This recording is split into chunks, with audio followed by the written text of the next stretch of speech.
Tšau! Ma olen Kaidi ja täna ma näitan, kuidas mina kasutan igapäevaselt Notionit. Notion on selline veebirakendus, kus saad siis sisuliselt kasutada oma igapäevasteks asjadeks, kõik ka tööl, projektide haldamiseks ja nii edasi. Lisaks on tegelikult seal hästi palju integratsioone. Kui alguses võtad Notioni lahti, siis ongi täiesti selline tühi leht ees ja siia ongi võimalik hakata ise tegelikult ehitama sellist vaadet, selliseid sektsioone, nagu ise tahad. Et selles suhtes on Notion hästi vahva, et sul on hästi suur valikuvabadus ja tegelikult looming on sinu enda nagu piiriks ainult, sinu enda looming, sinu enda fantaasia on sinu enda. Ja Notion on tegelikult ka tava. Mina olen nüüd enda selle dashboardiga päris palju vaeva näinud ja olen jõudnud lõpuks sellelt näeb mul välja enam selline. See on küll nüüd näidiseks tehtud, ehk siis minu isiklikke asju siin ilmselgelt ei ole, ei taha päris kõike avalikustada. Aga käin põgusalt läbi, mis siin on.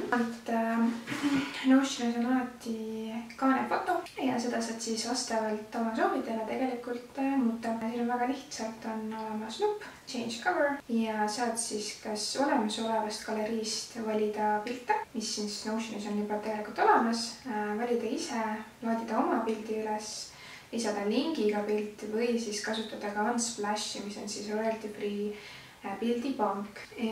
Lihtsalt näiteks võtame korraks, mis me võtame siit, võtame näiteks selle ja siis on juba näha, et siia tuleb ilusti see uus taust, uus kaanefoto. Nii, liikudes edasi, siis siin on emotikon, mida saab samamoodi muuta, saad panna värvilisi emojisid, ikoonid ja saad ka tegelikult ise oma ikooni üles laadida. Siin on siis pealkiri. Pealkiri jookseb ka siia vasakule poole menüüsse, kus siis saad kiirelt liikuda lehtede vahel. Järgmine sektsioon on mul loodud selline asi nagu siin on konkreetselt nädalakalender, aga saab panna ka kuuvaatesse. Ja üks asi, mis veel ei võib-olla mainimata, on see, et siin kalendri all on olemas ka selline koht nagu kuud ja siin on siis kalender ja lisaks olen siia pannud ka tegelikult järjest kõik kuud. Et üks põhi olemas, mida ma siis kopeerin järgmistele kuudele muudkui edasi ja see on lihtsalt planeerida. Ja siin on siis oluline asi ka tegelikult panna selle, et see osa siin automaatselt ei uuene, seda peab ise siia lisama. Ehk siis ma näitan ka teile ära, kuidas seda teha. Väga lihtne, kuna mul on juba siin kuude all on olemas see leht 0224 kuu planeerija, siis ma lähen tagasi live dashboardi, liikin siia peale, vajutan at ja kirjutan 0224 kuu planeerija. Annab juba soovitused link to page. Vajutan siia peale ja nüüd on mul tegelikult ka see lingitud ilusti ja saab kiirgi minna siia kolmanda layout ja show calendar as, valime kuu kalender nähtaval. Ja siin tegelikult kiiresti luua mingi sündmuse, näiteks paneme siia video filmimine ja juba on see siin ka olemas. Samamoodi liigume uuesti tagasi, nädalavaate uuesti. Mulle isiklikult lihtsalt see nädalavaate meeldib. Tegelikult on lisaks sellele ka võimalus oma Google kalender siia sünkida. See on üsna lihtne, kuid on lihtsalt vaja ühte lüli. Aga sellest mõni teinekord. Siin on kuuplaneerija. Iga kuu me siis tegelikult eesmärgid ja võib-olla kogu mingid mõtteid. Ja selleks on mul siia pandud kiirlink ja ma saaksin hästi kiiresti ligi. On juba järgmise aasta 2024 jaanuari kuu planeerija. Esimeses sektsioonis on kuu eesmärgid, seejärel kuu to-do list. Lisaks on mul siia pandud väikene kellakene, nädalapäev, siuke tore lisa lihtsalt. Ja siis on selline igapäevaseks kasutamiseks daily to do. Mina isiklikult seda oma palgatöö või põhitöö jaoks ei kasuta. See on mul ainult minu igapäevasteks eraasjadeks. Kas või panen kirja, et täna on vaja pesu pesta või mis iganes. Et töö jaoks on mul tehtud täiesti eraldi süsteem. Ja see on ka tegelikult asi, mida võin mingi hetk tutvustada, sest see on natukene teistmoodi. Peale daily to do'd on siis mul inspiratsioonimärk, kus ma olen ära ühendanud oma Pinteresti board'i. Siin on mul jäänud veel jõulud, aga tegelikult on hästi lihtne panna siia ka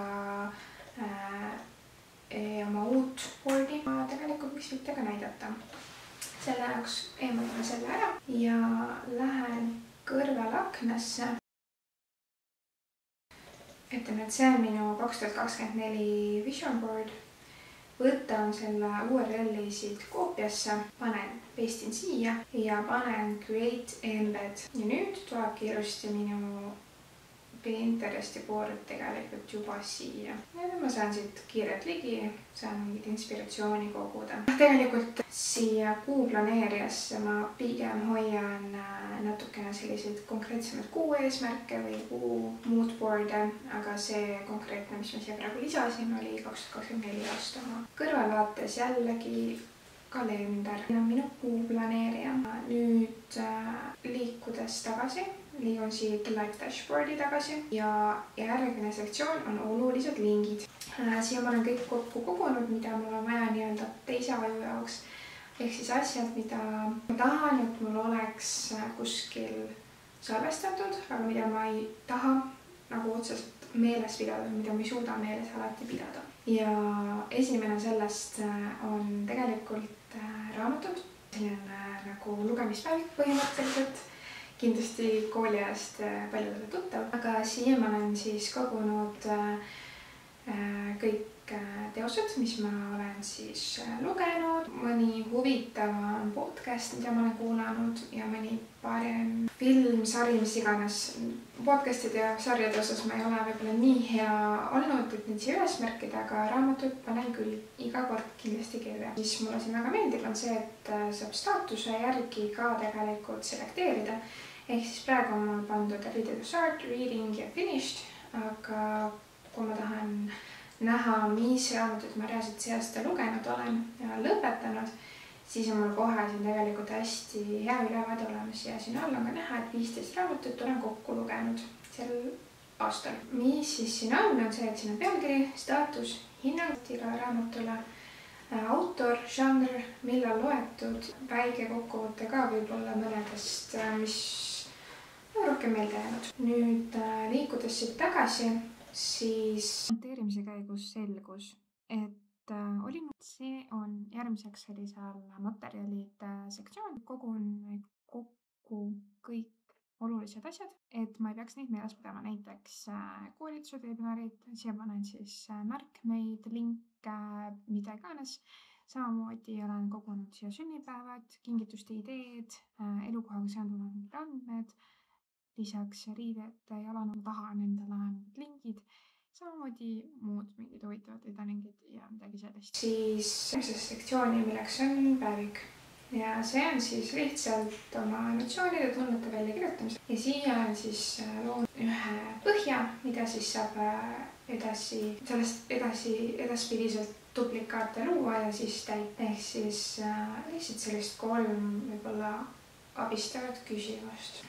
Duplikaadi tegemine ka on väga lihtne. Näiteks selle veel ette tuleb vajutada taaskord 3 punkti peale ja siin on olemas nupp duplicate. Liigutame lihtsalt siia ja saame ära muuta kuupäeva. Ja niimoodi saab siis kas iga päeva või iga nädala, kuidas endal soov neid luua. Nii, järgmine sektsioon on mõttekast. Ja see on selline hästi tore asi, mida ma õppisin, kui meil oli produktiivsusklubi koolitus või seminar, mis iganes. Siis nende soovitus oli see, et tekita endale koht, kuhu sa saad kõik oma mõtted kirja panna, et sa neid ära ei unustaks ja et need mõtted sind nii-öelda ei segaks. Ehk siis nagu näha, siis ma olen siia pannud kirja, mis meil oli vaja värvimiseks, mingid tööasjad, mis mul on meelde tulnud, mida on vaja teha. Ja ühesõnaga kõik sellised suvalised asjad, mis mul parasjagu turgatab pähe, ma panen kirja ja siis kas siis päeva lõpus, eelmise päeva alguses ma vaatan need asjad tavaliselt üle ja tõstan need siis vastavalt kas to-do listi või kustutan ära või mis iganes. Et mul oleks lihtsalt see üks mõtete kogumise koht olemas. Ja tegelikult, mis nende üks soovitus oli veel, et iga päev võtta üks kindel kellaaeg. Kui panedki kõik asjad kirja, just töö mõistes siis tööpäeva lõpp, et ei tekiks seda tunnet koju minnes, et mul ei veel see asi ja too asi ja appi ja ma unustan ära, kui ma seda ära ei tee, et paned lihtsalt kirja ja saad oma päeva ilusti ära lõpetada. Nii, nüüd jõudsime sellest esimesest plokist edasi. Järgmine on goals, ehk siis siia ma olen pannud aastased eesmärgid, et need oleksid ka alati silme ees olemas. Siis siin on see koht, mida ma mainisin, et siin on 2024 vision board. Taaskord olen siia veel jätnud alles uuendamata, et ma paneme siia great diabet ja tuleb see kenasti siia. Lisaks on mul selline vahva holy grail mõte, kuhu mina olen tegelikult kogunud oma, kuidas ma ütlen, kui psühholoog on mulle andnud mingid ülesandeid, ma olen neid pannud siia mingid põhimõtted, mida ma tahan nendega kaasas hoida, mida ma tahan endasse juurutada. Ja siis ma olen neid asju lihtsalt siia kirjutanud ülesse. Samas on see hea koht ka võib-olla enda jaoks mingid inspireerivaid aforisme kirjutada üles, kui väga tahta. Ja nüüd jõuan viimasesse sektsiooni ja see on trennipäevik. See on mul lihtsalt siin niimoodi all nupukesena kiirelt kättesaadaval ja see on siin lihtsalt täita oma trenn. Põhimõtteliselt ongi selline mu peamine dashboard. Siin on mul kõik olulised olemas. Ainus, mida mul ei ole tegelikult Notionisse ära ühendatud või mida ma Notionis ei kasuta, on siis minu finantside planeerimine. Seda ma teen Google Sheetsis, sest et mulle tundub, et seal on ikkagi kõige mõistlikum. Notionis on see osa nagu natukene võib-olla keerulisem, et pigem on Notion ikkagi. Ma ütleks, et võib-olla muude asjade jaoks. Aga jah, selline mu plaan on. Vot, kuidas ma siin muidu ringi liigun, ongi siis vasak menüü või siis siit ülevalt read ka samamoodi. Mõned küsimused olid mul ka Instagramis ja ma vastaks need ka veel kiirelt ära. Esimene küsimus oli, et kas kasutad teise template'e või tegid nullist? Alguses ma tegelikult kasutasin Notioni enda template'e, mis neil siin tasuta on saadaval, mida siis hakata endale sobivamaks siis, et kui tihti seal midagi uuendad keskkonnas käid. Minu süsteem ongi tegelikult selline, et kuna ma kasutan seda oma tööpäevade planeerimiseks, siis ma reaalselt kasutan seda igapäevaselt.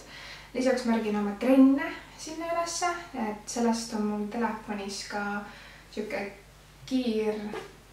jagan teile ka oma screenshoti, et kuidas ma hästi kiirelt ligi pääsen. Ja lisaks mu mõttekast, mis on mul hästi kiiresti alati ligipääsetav, et ma saaksin oma ideed üles kirjutada, kui midagi tekib. Ja iga kuu siis alguses või siis eelneva kuu lõpus ma täidan ka oma kuu planeerijat. Ja vahel siis ongi, et tegevuste käigus, üks valgus see, et tegevuste käigus tunnen, et mingi leht vajaks uuendamist, muutmist, midagi võiks veel juurde luua, siis seda ma vaatan juba jooksvalt. Siis järgmine küsimus oli, et kas on tasuline Notion või tasuta versioon.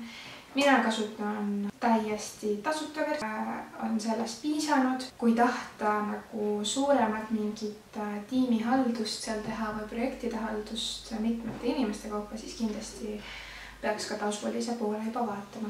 Aga niimoodi personaalseks kasutamiseks on tasuta versioonist küll ja rohkemgi veel. Nii, ma loodan, et teile meeldis. Ma tegin sellest samast oma live dashboardist ka template'i, mida saate ise endale alla laadida.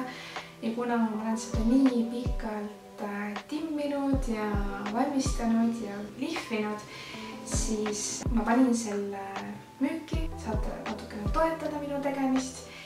ja kui teil on mingeid küsimusi Notioni kohta veel, siis andke mulle teada kommentaarides. Template'i info on ka all descriptionis olemas ja kui mingeid küsimusi on veel, siis anna mulle julgelt teada. Head Notioni kasutamist!